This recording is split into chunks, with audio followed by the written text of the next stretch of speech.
Hey guys, and welcome back to my channel. Today I am really excited because we're going to be doing a Q&A style of video. I'm also going to be getting ready while I answer some questions here. And basically this is all themed around this job as like a mid-sized beauty influencer, I guess you would call it. I don't know like the best term, but I know influencer is the most common term.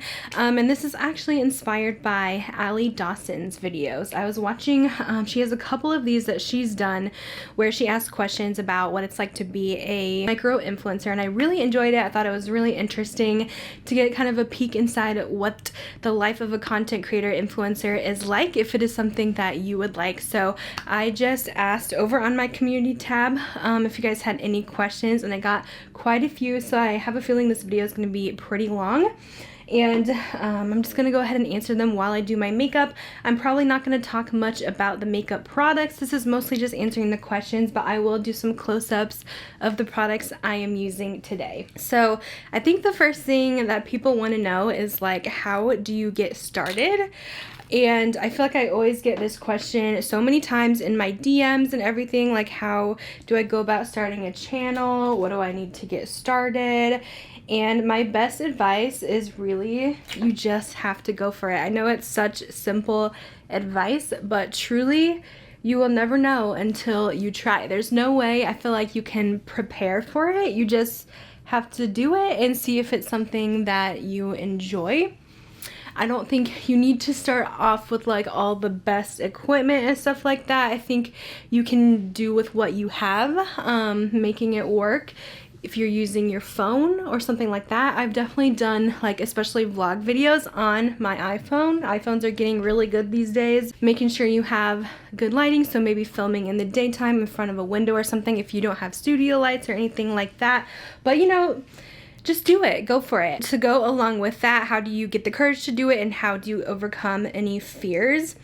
So I actually started my channel a long time ago. I'm probably one of like the first beauty influencers here on the platform. I've been doing this a very long time. So I feel like it was pretty scary at the time for me to do this and put myself out there like that, especially from someone who comes from having super bad social anxiety.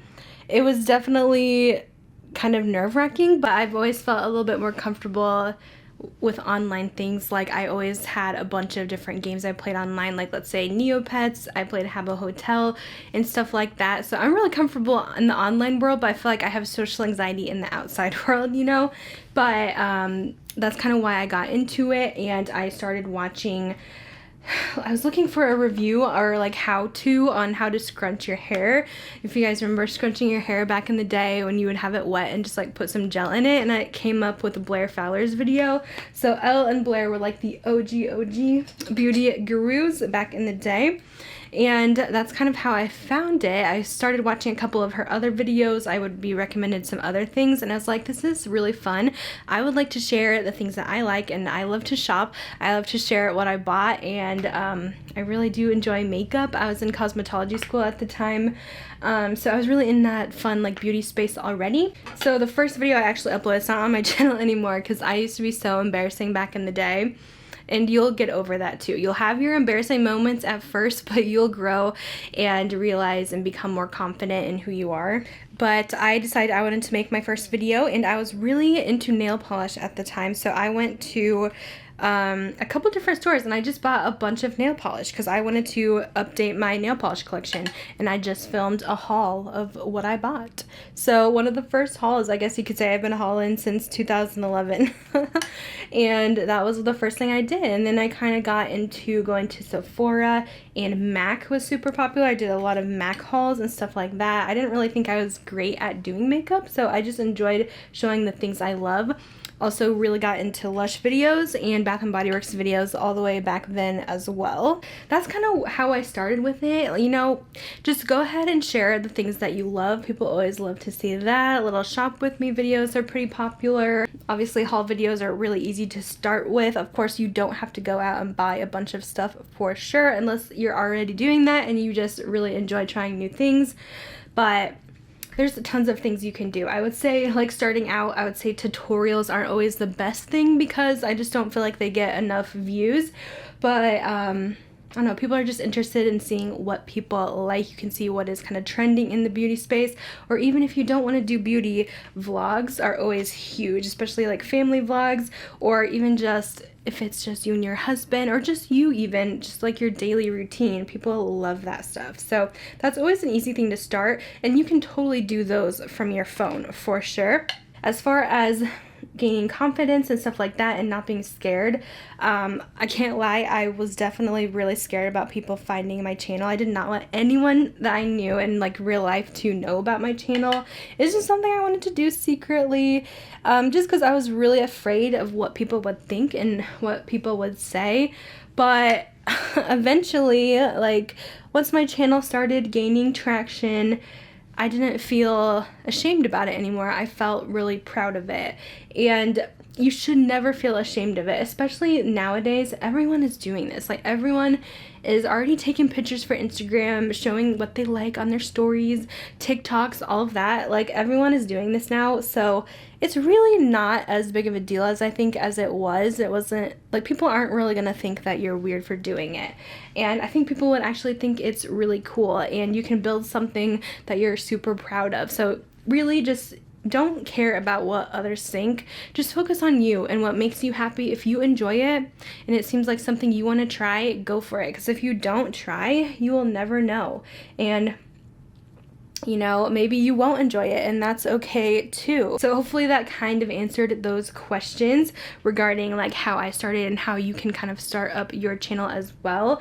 But also I want to add, like, as far as equipment goes, the only thing I think really makes a huge difference is like your lighting. So you can definitely invest in some $50 softboxes on Amazon. It's really not a lot. There's also free editing programs on most computers these days, so you don't have to spend a bunch of money on an editing program either.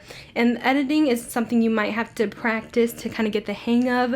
I definitely have to watch a lot of tutorials, even still today on YouTube. If I don't know how to do something on my program, I'll just YouTube it or Google it to kind of figure it out. But most things you can kind of figure out that way. It just might take some adjusting. If it's something that is calling to you, I say, like, just do it. Don't care what other people think, just do it for you. And to go with that, Yuritsa asks, how do you deal with trolls and negative effects that they leave?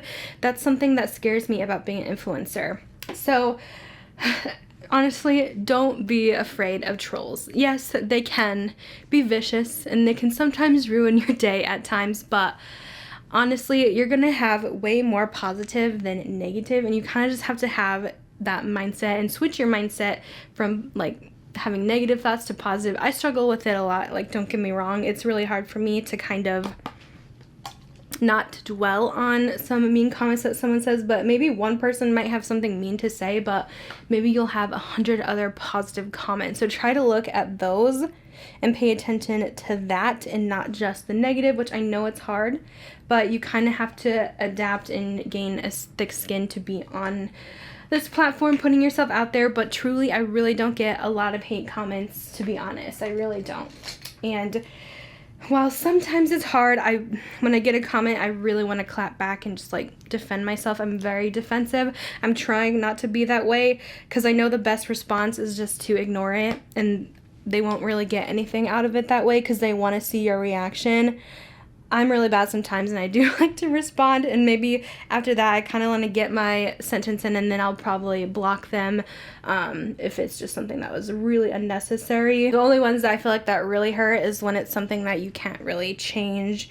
I know I got really upset when people always comment about how I touch my hair a lot, and I like made a whole post about it. I was like, you know, this is something I can't really help, so it is hurtful when people are going to comment on that aspect because it's just something I do with my social anxiety. I just touch my hair, but I can't really stop it. It's not like I can tell that I'm doing it. It's just a natural reaction. I don't think people realize a lot of stuff we do on camera that might be annoying. We don't realize that we're doing it. It's not really something we can correct. But it does get frustrating too if you're, you know, you're uploading a video, you're really proud of it, and all that people can do in the comments is like comment a mistake you made or something like that. It's like you could have at least like said something nice about the video too, but yeah, it's always going to be like that. You just kind of have to let it go, block, delete. If you block people, they can still comment on your stuff, but they won't know that they're blocked. Like their comments will never go through. So it's kind of a nice little tool. I do kind of wish though that YouTube would have the option where you could block people from your channel and they can't even see it. I really wish they could do that, because then people can still like hate watch you and stuff. But sometimes it's like, if you're gonna be rude, you don't need to watch my videos at all. But fortunately, they don't have that option, but you definitely don't have to see those mean comments if you don't want to. Next question from Ray. She asks, is it hard to pick an everyday routine with so many new launches of makeup and skincare coming out constantly? I feel like I'm never up to date, so I can't imagine how you must feel. Oh goodness. It definitely is very overwhelming at times, and for my channel, everyone has their specific niches that they like to stick to, and I find that I focus on a lot of new releases, so it is very hard because I feel like I'm always wanting to buy something to review it, and then I end up not even reviewing it because I just have so much stuff. And that's partly my fault for continuing to buy, but I just love to be able to try out the new makeup. I just don't really get to it in time.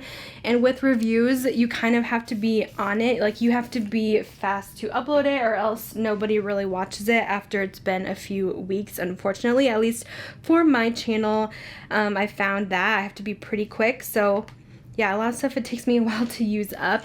But I think I've been thinking about it a lot lately, and I want to try and tone it down a bit for sure with all the releases. I want to bring back my Purchase or Pass series so I can really talk through some of the new arrivals with you guys, and you guys can tell me your thoughts. I love discussing new makeup, so I don't necessarily have to buy it, but I'm a makeup lover at heart, so a lot of times I do want to buy it, but if you go too crazy, you're going to end up spending more than you're making here, because maybe I'll do a review on a palette that was $50 and maybe I'll only make $50 on that video. So you kind of have to be careful not to go crazy spending and buying just for content. Try to figure out some other stuff you can do that's not requiring you to buy, and just be really decisive about what you really want for your collection, because oftentimes I find myself that I'll buy something and then I'm just not really excited about it anymore. I'm like, why did I do that? It seems exciting at the time, but sometimes if you just wait on it for a week or so, you might change your mind, or something will come out that you like even better, because there's always going to be new stuff. I did have this question, which was really fun, from Katie. She says, I love your Shop With Me videos at Marshall's, Burlington, etc. Do you ever make notes on what you find each week? I feel like I would forget if I've already seen something before, especially going to multiple store locations. Also, what inspired you to start your channel? Love you. Thank you so much. I kind of covered the how I started and what made me start earlier. So about keeping track of like the products and stuff at those stores I go to, I actually somehow remember everything. I don't know. I never really keep a list. I think I'm just like such a makeup junkie, and I've been in this space for like 9 years now, so I've seen a lot of new makeup releases in my lifetime, and most of them I can definitely remember. I don't know, I just have a good memory with that stuff, I guess. I'm pretty knowledgeable, I feel like, when it comes to products, because I've tried a lot and I've definitely done a lot of research, so I do remember for the most part everything, if something is new or not at the stores. For makeup wise, other stuff it's kind of hard to keep track of. The only thing I really struggle with if it's like a new shade or something, so I try not to go over that too much if there's like 1 or 2 new shades, because I can't always keep track of the different shade names of stuff. If there's like one lipstick one week and then there's another lipstick shade in that same collection, that's a little difficult, but for the most part I definitely can remember everything. I really like this question from Julie. She says, how do you keep so much confidence in your lower days and always have a positive attitude? I really appreciate this so much. I do try to be very positive on this channel, although I'm not always, I'll be honest, the most positive person. I always have my worries and struggles, and sometimes I do focus too much on the negative, but I always want my YouTube channel to be a positive space. So obviously your energy is going to reflect in your videos. If I am having a bad day, I probably will skip filming for the day and just do something else. And typically I'll have enough content like pre-filmed and stuff that I could just, you know, upload something else that I have already filmed, but I try not to bring that negative energy on here. I always do want to be a positive person. And I am having kind of a low day. It can be really hard for me to kind of break out of that funk for sure, but I find the things that help me, which may be silly to some, but deep cleaning my house will really get my mind off of things. So I might spend my day doing that, just getting out of the house, going to TJ Maxx, go to the store or something, just get out. I like to binge watch some TV shows if I'm just not having a great day, and I don't know, I love watching different TV shows. I watch a ton, so maybe that's not the best thing to do, but it makes me happy just to kind of escape reality for a bit. So that's just some of the things that I kind of like to do to kind of bring me back to a happy vibe instead of negative. Kendra asked, what does your beauty budget look like? Good question. I feel like a lot of people do have like budgets and stuff. I am so bad at that. I would really like to have a set budget, but at the same time, I don't like to be like limited, you know? So I really don't have like a specific budget, but I do try for like buying makeup for videos and stuff like that. I do try to only use my earnings from my affiliate links. So obviously I make money from my YouTube channel ads, stuff like that, and then I make money through affiliate links or the links I link down below. If you guys buy a product through me, I make a commission. And then also you can get paid from sponsorships. So I try to only use that commission money, and sometimes I have a good commission month and sometimes not so much. If I don't have like a lot of reviews or stuff like that, I probably will have a lower month, but I pretty much just keep it in my PayPal, and I do a lot of my ordering online anyway, so I'll just order off my PayPal account instead of just taking it directly from my bank account. I don't like to do that. I just kind of consider my affiliate money to be my extra spending money that I could put back into my channel. So I'm just really terrible at budgeting. That's kind of the best advice. If you guys have like a little side hustle or something like that, maybe you can put the money towards that. I did get the question, really curious, but if you weren't a beauty influencer, what would you be doing? So before I started doing this full time, I've been doing this full time I think 2 or 3 years, I think. I was working at a boutique, which I still work at part-time, just modeling. So I do that like once a week, but I was there prior full-time, and I was like the social media person, so I would help run the Facebook page, the Instagram page, and I would also model there like full-time. That is probably what I would still be doing. I really enjoyed working there, but I wanted to kind of pursue my passions. I've always wanted to be my own boss. I feel like I work better for myself because, again, I do have social anxiety, so I feel like we thrive on our own. I'm really good at like pushing myself, and I try not to get lazy. It happens sometimes. I just do better on my own, and I still do work there once a week doing modeling. It's the Pulse Boutique, so you'll probably see me on the website modeling the clothes. I'm the size large model for them. That's probably what I would still be doing, is either working in retail or social media. From Jackie, she asked quite a few questions. Some of them I answered, but she says, did it take a long time to get subscribers, and how did you start getting PR as an influencer? So yes, it definitely has taken me a long time to get subscribers because, like I said, I'm almost at 100,000. That's like the big goal for me this year. But like I said, I've been on here for 9 years and I'm at 97,000, which might seem like a long time and not a lot of subscribers to some, but I'm really proud of it because I never really want to be huge. Like I would never want to be like Manny MUA, that style, or Michaela from TikTok. I don't think I would like that at all. I'm happy with where I am, but it definitely took a lot of time for sure to grow.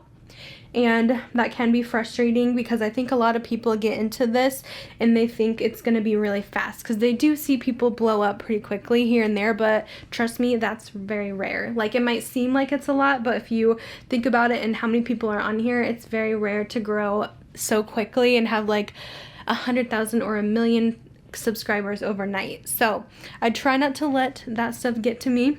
It's gonna take time. If you're gonna get into this and you're wanting to do this as a career, it's gonna take time. It really is.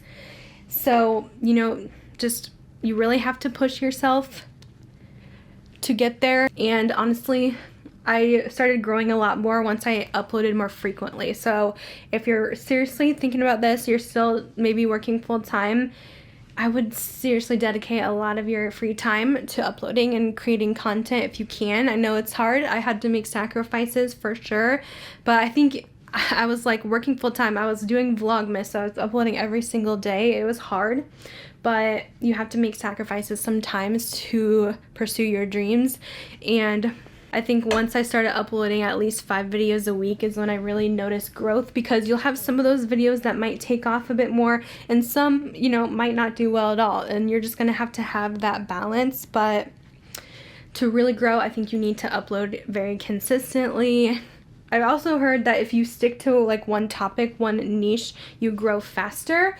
I'm terrible at that because I love so many different things and I love sharing all my favorite things on here, so I focus on a lot of stuff here, like Bath and Body Works. I do Trader Joe's things, vlogs, makeup, all the things. So it's kind of a lot of different things. But I have heard if you do focus on one thing, like let's say you're going to focus on affordable makeup, you might grow faster because you'll have more people watching those videos, rather than with me, some people might watch my makeup videos but not watch my Bath and Body Works stuff. So that's just a little tip, but I just want to do what I enjoy, so I just kind of do whatever. As far as like getting PR, this question, I feel like so many people ask me this too, like how do I get on PR lists? I know it seems like the coolest thing in this world, but it's definitely going to take time. It's not just something that's given to you just because you have a channel. The brands are going to kind of look for who fits their vibe and who they enjoy, and think will kind of get the word out for them, because PR isn't just like gifts. Obviously brands want something out of it too, and they want to see that you have an audience that might buy their product that you talked about, you know? So they definitely want to get something out of it. It's not just a free gift to have fun with and stuff like that. I won't lie, they will look for numbers. I do think a lot of brands care about numbers, but also I've noticed a lot of smaller, even Instagram accounts have been getting PR from major brands just because they've been taking amazing product shots. Brands love product shots because they can reuse that on their channel. So post content that brands would want to repost, especially for Instagram. And I do feel like I get noticed a lot more from brands on Instagram. They find me a lot easier because you can actually tag the brands. I don't get noticed from YouTube very much, surprisingly. I don't feel like brands find me from here, which is very surprising because I do feel like YouTube is like the most authentic social media platform, but a lot of brands are paying more attention to TikTok and Instagram, which kind of bugs me sometimes because it's like, okay, a lot of TikTokers will hype a product up for 30 seconds, but you like don't get to see how the product really is. Like as far as YouTube, you get like a 20-minute video, you know, it's a big difference. So play with TikTok a lot. Do the Instagram reels. Those are doing really well right now. Brands are definitely paying attention, and try some product shots, of course, but make some fun creative content that brands would like to see on their socials too. That's kind of how you get started. So you can definitely get PR without having a humongous following, but a lot of brands do sometimes look at numbers for sure. All right, so I do have a lot of questions regarding like how we get paid, how much do we get paid, because people always want to know that information, and it can be very confusing. It's even confusing to me. I sometimes still don't fully understand because it's just so random. But I did get the question. Summer asked me, you get paid for your viewers watching ads, correct? If that's correct, how do you get paid when people have YouTube Premium where I don't watch ads? So yes, we do get paid by our ads and people watching them. And YouTube Premium obviously is YouTube without ads. I have it myself. I really enjoy it, but we do get a percentage of that, although I think it's a lot smaller than what we would get if people were just watching through the ads, but we do get a very small percentage of revenue from YouTube Red. I'm not sure how they calculate it. Patty says, not that I'm asking you to disclose your income, but I've always been curious how you get paid. How much does it increase? How many reviews do you need on a video and or subs? I have no idea how it all works. Do you get paid once a month, a week? What's the point of where it becomes something you can totally live off of and have no other job? So it's a lot of questions there. I'll try to answer them all. So basically, yes, YouTube does pay once a month I get paid from Google actually, not even YouTube, which is kind of cool, and your paycheck comes from Google. I remember when I was, we were getting our home loan and they were like, you work for Google? I'm like, I guess kind of. We get paid like a certain number, it's like a certain percentage, but it's not the same. It's called a CPM, so I think that's per, like a certain amount per 1,000 views, I believe. And it just varies from video to video. I can kind of come up with like an average of what it would be. I might answer that as well if you guys really want to know. You get paid based off of view count. Your subscriber count does not matter whatsoever. So the more views on a video, the more money you will make on it, and you can put more ads on it. I don't know if that helps or not, but you can choose how many ads you want in a video. You don't get to pick what ads are shown, but they kind of pick for you, but you can pick how many you want and where you want to put them. And that's how we get paid off of that. And YouTube does also take a percentage of our earnings as well. And we also don't pay the taxes on that, obviously, so we have to do that ourselves. As far as when does it become a point as to something you can live off of and have no other job, it just really depends on your living situation. For me, I feel like it's a little bit easier because I do live in Iowa. It's not super expensive to live here. I live in a small town. I have a super old house. My house is literally like 100 years old and it's pretty small. Since it is our first home. I don't have a luxury car. I also don't have kids, so that also can factor into what you can afford, because obviously you would have to be able to provide for them as well. And I'm married, so I have my husband's income too. So it just kind of depends to like what your situation is. But for me, I didn't leave my other full-time job until I was making a consistent amount that was about the same for a good 6 months. So I wanted to make sure that it was consistent, since YouTube can be very on and off. But I had my TJ Maxx series going for me, which was pretty successful, and I was getting at least like 10,000 views on those at least, and I was making about the same every month, give or take. You might make a little bit more one month and a little bit less one month, but it was pretty similar and steady, and I was getting about similar views each time and uploading consistently. So I waited for that. You definitely want to make sure it is a consistent amount. I don't think you should just take a chance and leave your job if you're not making enough and just hope for the best, but you got to really hustle even with your full-time job at the same time if you can. And also kind of with that, I made sure that was enough just in YouTube AdSense revenue, and not counting the extra things like the sponsorships or affiliate links or stuff like that. So then you have that like you can count on as well for extra money, and you can save as well. I did get the question, how much average do you make per video? And it's so different. It's so hard to answer this question, but I can kind of give you a guesstimate. I feel like you might be surprised because it's probably not as much as you were thinking, but I can give you like a range. Like let's say for 10,000 views, that is in the ballpark of $100 per 10,000 views, but it just kind of varies. It might be a little bit more than that, but that's just kind of ballpark answer. So obviously not all my videos get that much, so I might make $100 on one video that did pretty well, or if it did really good, it'll be more than that. But a lot of times, sometimes I might get only like 4,000 or 3,000 views on a video. Maybe you'll only make like $50 or $75 on that. So it really varies, and I think people think it's a lot more. But for the bigger YouTubers that are making like 100,000 views on a video, they're definitely making bank, that is for sure. But it also depends on what kind of content you're putting out. I think beauty content is pretty marketable for ads, so I think we have a higher rate than maybe someone who does gaming or isn't like super family friendly. So it kind of just depends, but that's about a range I can give you, is like 10,000 views probably equals $100. And then Sylvia asks, how do you choose which brands you want to work with or decline? So very good question.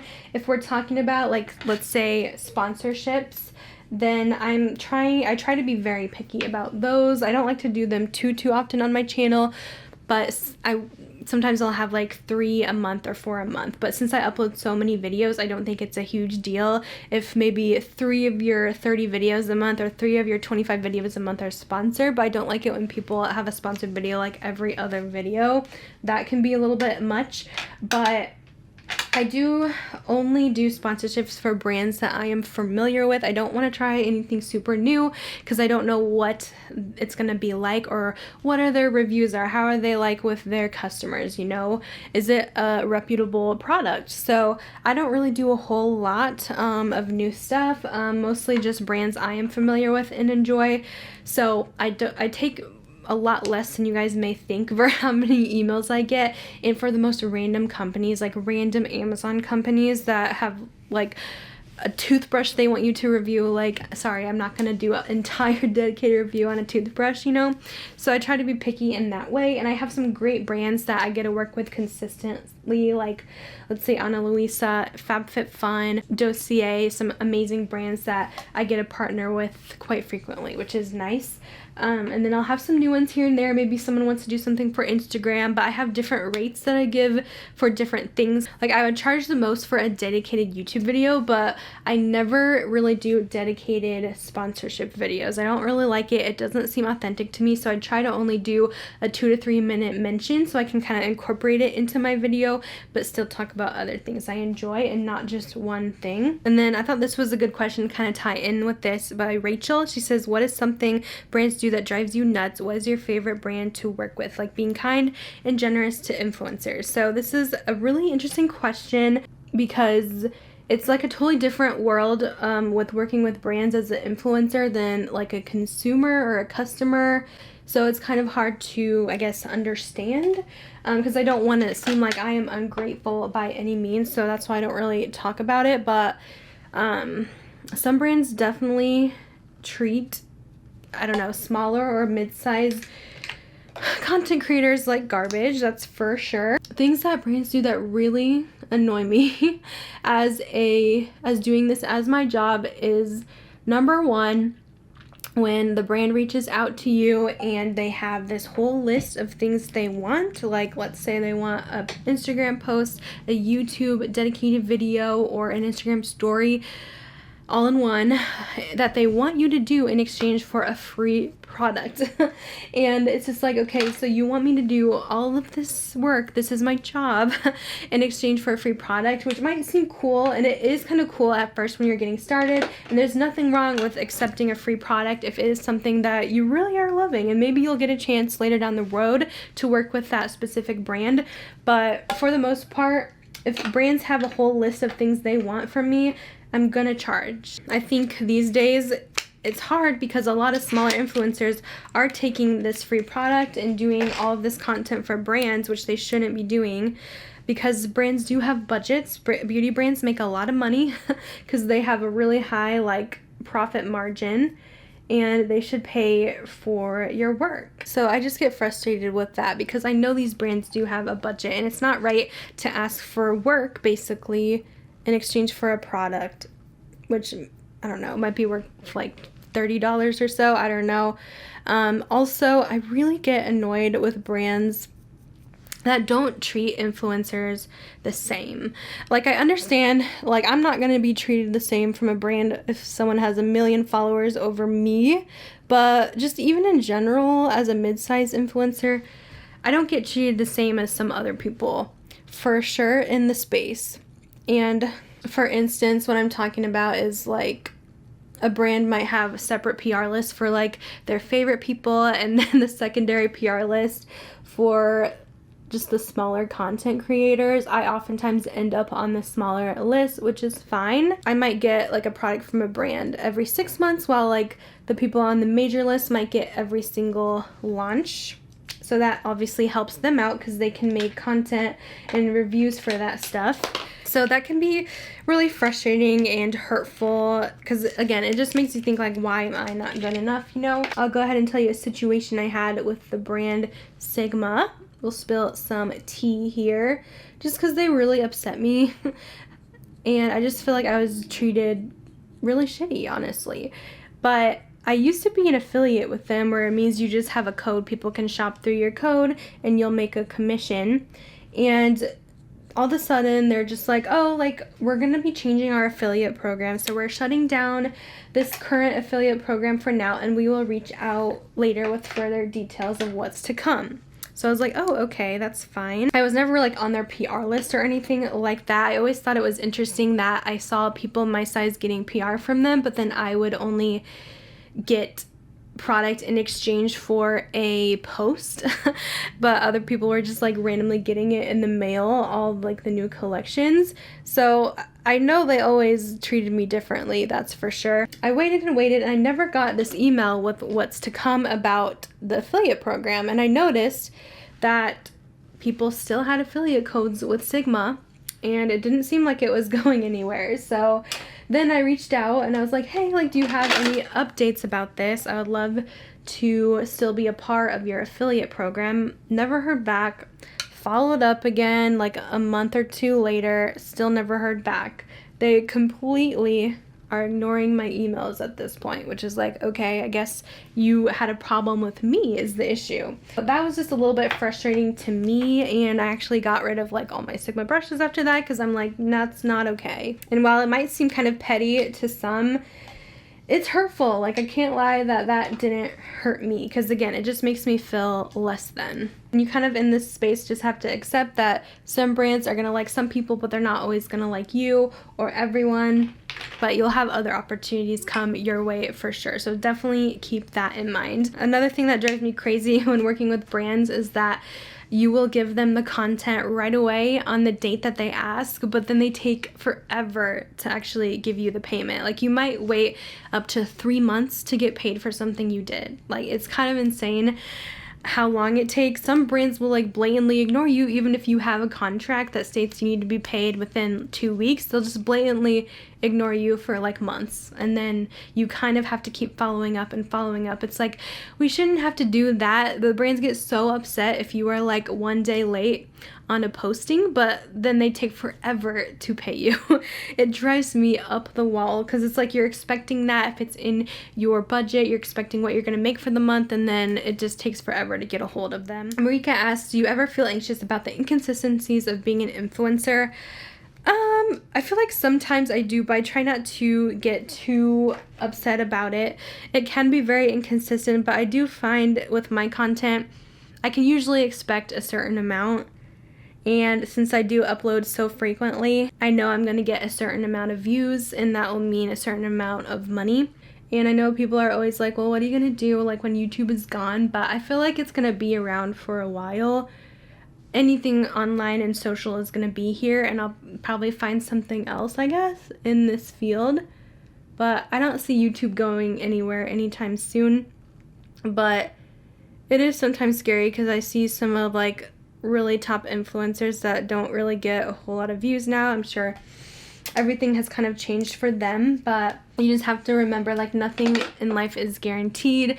Things can change. That's why you have to, like, let's say you have a really good month, try not to like spend it all, go crazy, put some away into savings, because maybe the next month isn't going to be so great. But for the most part, I find my views to be very consistent. I did get a lot of questions about like my makeup and stuff, like what makeup products do you wear on non-video days? Is it always changing? Yes. I mean, on non-video days, I feel like I'm uploading all the time, so generally I'm pretty much always trying out new stuff. Even on non-video days, I might not even be wearing any makeup just to give my skin a break for a bit.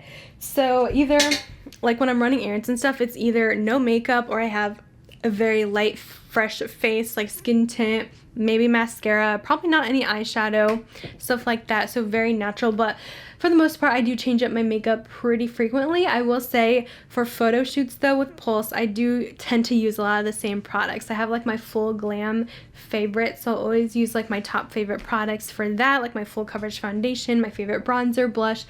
I do switch up my eyeshadow from here to there, but it's usually a neutral palette, but that would probably be as consistent as my makeup gets. Lisa asked, what is your favorite memory that wouldn't have happened if you hadn't become an influencer? My favorite thing, I haven't done this in so long, but the beauty events they used to do, Ipsy actually did them. It was called like Generation Beauty. They changed it like to Ipsy Live the last couple of years, but those were always so fun to go to. I had such a good time. It's basically anyone could buy a ticket to this, but they had specific creator specific days, and they had like this cocktail party that the creators would get invited to, and you got this crazy swag bag. It was like the coolest thing ever, and I always enjoyed going to those events because I just had so much fun. I was with all people who did the same thing I did, and they understood. Like, I never felt uncomfortable. Everyone just loves makeup, loves beauty, and was pretty much the same as me. So that is always a really fun thing to go to. I just always have a good time, and it's like, that's like my moment where I would feel like a celebrity for a day. I don't know, it was really cool. Definitely my favorite memories at those events for sure, and all the people I got to meet and see, and all the brands I got to connect with through these events as well has just been amazing. I really miss those events. I think they're doing an anniversary one this year, I don't know, in New York, but I don't know if I would still be invited because social media has changed so much over the last year. With TikTok blowing up, I just don't know if I would be like a featured creator anymore, you know? I don't know if I'm good enough or popular enough, but those events really meant a lot to me. A lot of people want to know like my daily routine with like filming and editing and stuff, so I can kind of go over that. I'm pretty much done with my makeup at this point, but I'll try to answer the last few questions I have. I would ideally like to be on a schedule, but I just am having a hard time. I got like a new planner and everything, so I want to like plan out my day, but I'm kind of a last minute, on the go, on the fly type of person. Like a lot of my content I think of that day, film it, upload it that same day. I have my TJ Maxx shopping days, and I'll try to film some other shop with me content since I live about an hour away from those stores, so I try to film other stuff while I'm there. So that's why I have quite a few shopping videos. So I don't really have like a normal day. I feel like I just kind of go with the flow. I know I always look at emails first thing when I wake up, see what's going on, check my notifications. If it is an at-home day, I do try to start filming, and then I'll edit later in the day. If it's a shop with me day, I'm gonna go to the stores for pretty much the whole day, like 8 hours. So it just kind of depends, and I might edit when I get home. Sometimes I have longer days, like 15-hour days. Sometimes I might only work for 4 hours. It just kind of depends. I like having that flexibility, but I'm usually doing some sort of work at least every day. And I wouldn't say this job is like a super hard job, but you definitely have to be dedicated. Marie asked what I like to do in like my free time when I have a day off. I, like I said earlier, love catching up on different TV shows. I watch pretty much all the Netflix shows that they have, all the new ones. Love that. I love trying new restaurants, just getting out of the house. We have a fish tank, so we've been doing a lot of stuff with that, getting some new fish, some coral in there. We also have a side-by-side or a razor that we take out. It's like a big four-wheeler type thing with like a cage around it. We like to travel too, so maybe doing some weekend trips here and there. Makeup Junkie asked, do you ever have a hard time explaining your job to those who are not part of the beauty community? Absolutely yes, especially with like my parents and like my aunts and uncles and stuff like that. They're all a bit older, so they don't really understand what I do. Even my parents, like, they don't really watch my videos. They kind of know what I do, but they don't really fully understand it, so it's really hard to kind of explain. Or, I don't know, it just kind of sometimes feels like no one really cares or thinks I don't really do much. To be honest, sometimes it's kind of hard, and I do get kind of down about it. I wish that people could understand more of like how much it took to get to where I'm at, but I do feel like most people my age do understand for the most part, and it's becoming a lot more common. Narisi says, do you have a script you use in your videos? I do not. I'm more of a go with the flow type of person, so sometimes I might have to like pause and think about what I'm gonna say, but I kind of just like go with the flow. I don't really know what I'm doing or saying. But yeah, I really don't use a script. I just kind of go with my thoughts. Judy says, how much of your work can you write off as expenses? Do you take care of that on your own, or do you need an accountant? I definitely suggest an accountant, especially if you are making a decent income on here, so they can do all that stuff for you, because I never understand like what things I need to write off and all these other things. I feel like people always act like they can write all these things off, but that's really not the case. For the most part, what I write off, I try not to write off makeup expenses, because you don't want to have too many expenses, because that looks very fishy to the IRS. It's also very like a fine line of what you can write off as far as makeup goes. In Iowa, you can't just write off any of your makeup purchases if you're using it outside of filming and stuff like that. So I might write off some things if I bought it specifically for a video, but for the most part, my main write-offs are my car, like my gas mileage. I keep track of that whenever I'm filming the shop with me, because I'm pretty much just doing that for work. I also can write off my office space as part of my mortgage, so a small percentage of that. My cell phone bill I could use as a tax write-off. Any new equipment purchases I bought that year, like if I got a new camera or a microphone that year, I could write those off. Or if I did any like specific work trips as well, that works too. So that's just some of the stuff that I can do, but it's not like everything that you have you can write off, like all your makeup and all your clothes and stuff like that. That's just not really the case. Jolanda says, do you feel the need to buy because of the content you create? New stuff over old stuff and views makes a difference, I guess. Yes. I feel like it's more searchable for new makeup that is out on the market, so that's kind of what I've been focusing on. I know a lot of people always want to see the old stuff and old tutorials, but it just does not perform for me at all. I do it here and there, but I enjoy testing out new products as well, so that's kind of what I focus on. So I definitely do feel a need to kind of keep up with everything and buy things here and there, but like I said, I don't want to make it crazy. Of course, I'm always going to have new makeup. I am blessed to get PR as well from time to time, so I can always show that too. But it is really hard sometimes, so you kind of have to think of some different ideas you can do to bring in some of your older stuff that you have as well. Candida asks, is it hard to draw the line about what to share and what not to share? And then about editing, like does someone do that for me, or do I do everything myself? I also got asked earlier, kind of similar to this, if I have a manager. So no, I do literally everything myself. I've always contemplated getting an editor, but they charge a lot because they're used to working for probably bigger YouTubers, so I just don't think I can afford that. I would rather just do it myself, because some of my videos make like $50, so I'm going to be spending more than that to hire an editor for the video, so it just doesn't usually seem worth it for me at this point. If I had more views, I could maybe see myself doing that, but for now, I just do everything myself. Is it hard to draw the line about what to share and what not to share? Yes, I would say probably more for some people than me, because I am a very private person anyway, and sometimes I do feel like I can overshare a little bit, or I'll say something really weird on my stories. I'm like, I don't think anyone really cares about that, but I feel like I'm just not that exciting, so I never have like a lot to share and talk about or exciting stories. I feel like I just have a very basic life and nothing crazy ever happens to me.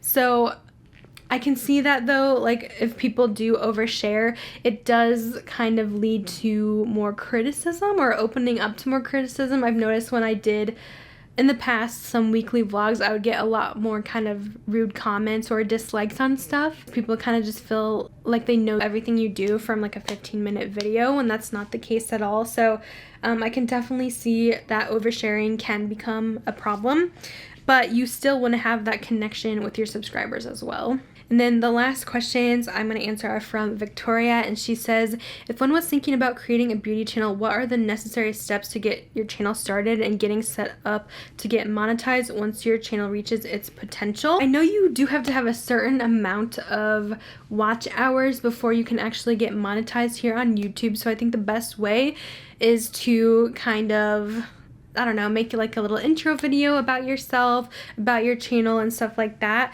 and then try to upload like a bunch of content, honestly. At least like 3 videos a week, I would say, so you can try to get up those watch hours, so then you can start to make money, because at first you're not going to really make anything until you have those hours. But I'm not 100% sure of what those watch hours are exactly. I think it's on there somewhere, but basically I would try to upload as much as you can before then. But I kind of talked about how to get started earlier. And then she also wanted to know, how do you organize your makeup from eyeshadow to blush to highlighters to lip products? As you can see, I have this giant toolbox behind me, which is actually full of my makeup. I do plan on doing a makeup collection video soon after my declutter series is done, have it looking all nice. But I have drawers for each product. Like, I'll put my concealers in one drawer, foundations in one drawer. When I first started, I just used the acrylic drawer. So like this thing behind me, that's all I had. And I would have my makeup in there, like foundations in there, concealers in the next one, and so on. So I try to organize by type, basically. Hopefully that helps, but I do have a video on that soon. And I think that is the last question I'm going to answer for today. I hope you guys found this video helpful. I tried to be upfront and honest as possible with my answers, and if you guys were kind of thinking to start a channel, hopefully you got some answers here. I just wanted to know a little bit more of what it is like to be this content creator or influencer. I know I don't like that word either. I know a lot of people don't either. It's just the most common term for it, so that's just what I say. Otherwise, if people like ask me what my job is, I just say I do YouTube because that's my main social. Anyways, I'm gonna let you guys go. Thanks so much for watching. Hope you guys enjoyed this look. All the products will be linked down below, and I'll see you guys in my next video. Bye guys.